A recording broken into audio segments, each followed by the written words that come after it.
Вы стоите посреди комнаты, на полу лежат осколки вашей любимой вазы или видны свежие следы когтей на дорогом диване. В порыве гнева вы повышаете голос. Вам кажется, что вы просто устанавливаете границы, что это строгое «нет», которое поможет кошке понять свою ошибку. Но в этот самый момент внутри сознания вашего питомца происходит нечто, о чем большинство владельцев даже не догадываются.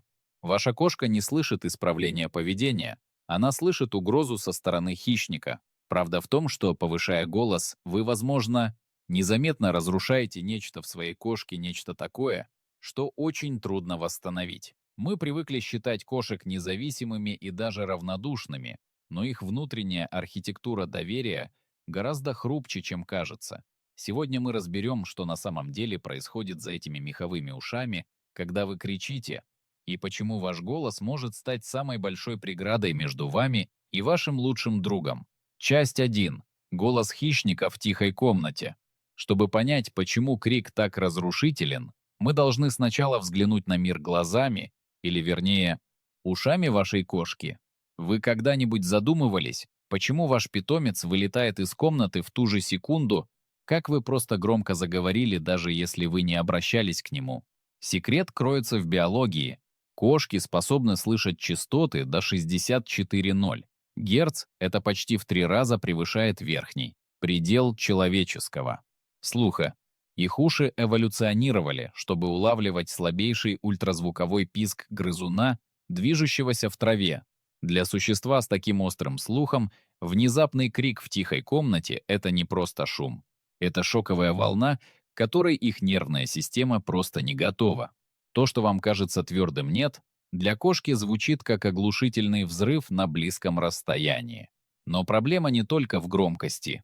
В мире животных резкий громкий звук — это признак присутствия крупного, опасного хищника. Когда вы кричите, вы перестаете быть для кошки источником безопасности и превращаетесь в источник непредсказуемой угрозы. Часть 2. Миф о наказании и поврежденное доверие. Самая большая ошибка, которую совершают владельцы, заключается в вере в то, что кошка понимает причину вашего гнева. Ветеринарные бихевиористы подчеркивают, кошки не понимают наказания. Когда вы кричите на кошку за то, что она что-то уронила, она не связывает вашу ярость со своим поступком. Она просто видит, что человек, с которым она живет, внезапно стал страшным. Исследования, обсуждаемые в таких источниках, как PetMD, показывают, что кошки, подвергающиеся резким вокальным тонам и гневу в доме, развивают повышенную тревожность и замешательство. Поведение не исправляется, повреждается доверие. Питомец не учится тому, что ваза — это табу. Он учится тому, что его окружение небезопасно, и это чувство не исчезает сразу после того, как вы замолчали. Оно остается, накапливается и начинает менять саму личность вашей кошки. Часть 3. Невидимая стена и эмоциональное выселение. Замечали ли вы, что ваша кошка сидит в другом конце комнаты, наблюдает за вами, но больше никогда не подходит ближе? Многие владельцы списывают это на характер. Она просто независимая. Но часто за этим скрывается нечто более грустное. Если ваша кошка раньше встречала вас у двери, сворачивалась калачиком рядом на диване или медленно моргала вам из другого конца комнаты, а теперь перестала это делать, что-то изменилось. Кошки строят доверие через повторение. Каждое спокойное взаимодействие, каждый тихий голос, каждый предсказуемый момент подтверждают одно и то же сообщение. Ты в безопасности. Крик делает прямо противоположное, он вводит непредсказуемость. А для кошки непредсказуемость — это самый быстрый способ разрушить связь. Она не может спросить, что не так. Она не может понять, что у вас был тяжелый день на работе. Она просто знает, что в один момент все было хорошо, а в следующий самый громкий звук в комнате был направлен прямо на нее. Когда это случается достаточно часто, кошка принимает тихое решение. Она перестает подходить первой. Она перестает инициировать контакт. Ветеринарные бихевиористы называют это выученным избеганием, learned avoidance. Кошка не проявляет упрямства, она защищает себя.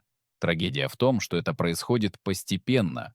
На один бот головой меньше здесь, на одно медленное моргание меньше там, пока однажды вы не осознаете, что ваша кошка почти не взаимодействует с вами, и вы даже не можете вспомнить, когда именно это началось. Часть 4. Тело помнит все, когда стресс становится физическим.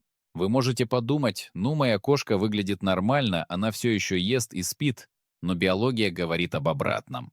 Кошка может выглядеть совершенно спокойной снаружи, в то время как внутри ее организм буквально разваливается на части.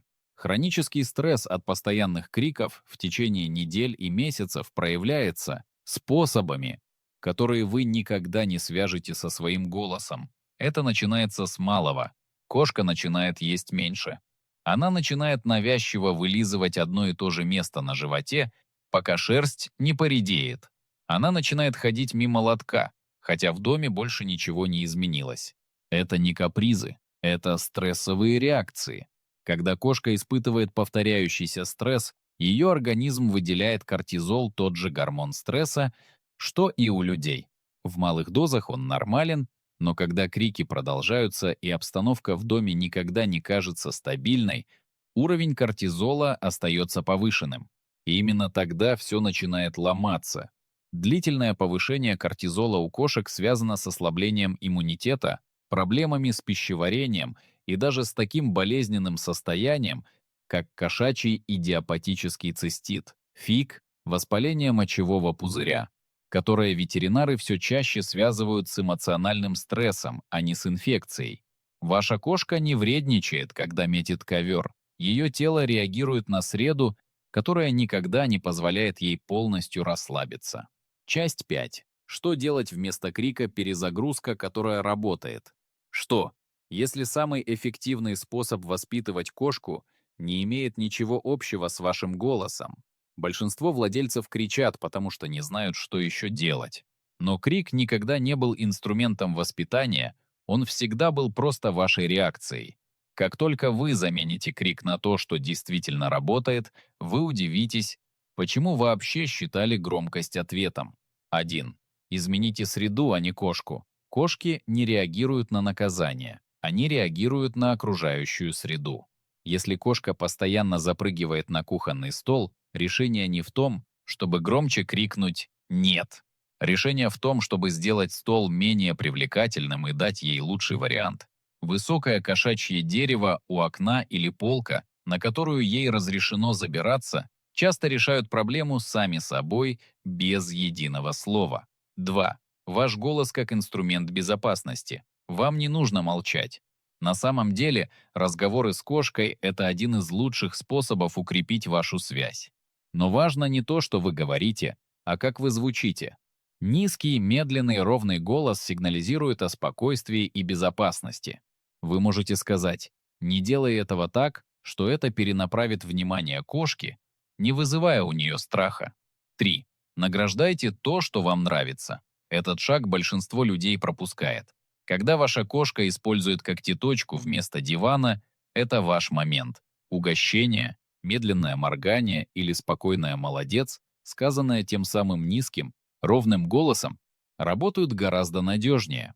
Кошки повторяют действия, которые приводят к положительным результатам, гораздо охотнее, чем избегают действий, за которые их наказывают. Это не теория, это то, как каждый авторитетный ветеринарный бихевиорист подходит к изменению поведения. Кошек. Часть 6. То, что они никогда не забудут. Знаете ли вы, что ваша кошка помнит о вас больше всего? Это не лакомство и не игрушки. Это то, какие чувства вы у нее вызывали, когда обстановка становилась напряженной. Кошки не обрабатывают память так, как мы. Они не прокручивают в голове разговоры и не затаивают обиды на конкретные события. Но то, что они сохраняют очень глубоко, это эмоциональные ассоциации. Ваша кошка может не помнить, что вы кричали во вторник вечером из-за разбитого стакана, но она помнит чувство всплеска адреналина в груди, звук, заполнивший комнату, и, самое главное, от кого этот звук исходил. Со временем эти эмоциональные воспоминания накапливаются. Они не позволяют кошке рационализировать ваше поведение. Они просто перестраивают то, как кошка чувствует себя каждый раз, когда вы входите в комнату, Исследования в области познания животных показали, что кошки формируют долгосрочные ассоциации между людьми и эмоциональным опытом. Кошка, которую часто пугал или заставлял вздрагивать определенный человек, начинает избегать его не из вредности, а из соображений самосохранения. Ее мозг пометил вас не просто как угрозу в моменте, а как непредсказуемого человека, что для кошки означает «небезопасный» — путь назад. Но есть и хорошая новость. Эта система эмоциональной памяти работает в обе стороны. Та же память, что записывает страх, записывает и безопасность. Каждый раз, когда вы говорите мягко, каждый раз, когда вы просто сидите рядом, не требуя внимания, каждый раз, когда вы позволяете кошке самой подойти к вам, вместо того, чтобы хватать ее, вы записываете новое сообщение поверх старого. Вы не стираете старую запись, но вы строите на ней нечто более сильное. Кошки не прощают в нашем понимании этого слова, но они обновляют данные, они калибруют свое отношение. И если вы дадите им достаточно последовательных доказательств того, что вы изменились, они медленно, на своих условиях начнут возвращаться. Посмотрите на свою кошку прямо сейчас. Она доверяет вам каждую секунду своей жизни. Ваш голос — это ее музыка или ее гроза. Станьте для нее тем спокойным, предсказуемым миром, в котором она так нуждается. И тогда, вместо того, чтобы убегать, она однажды снова сделает тот самый медленный блинк, который дороже любых слов.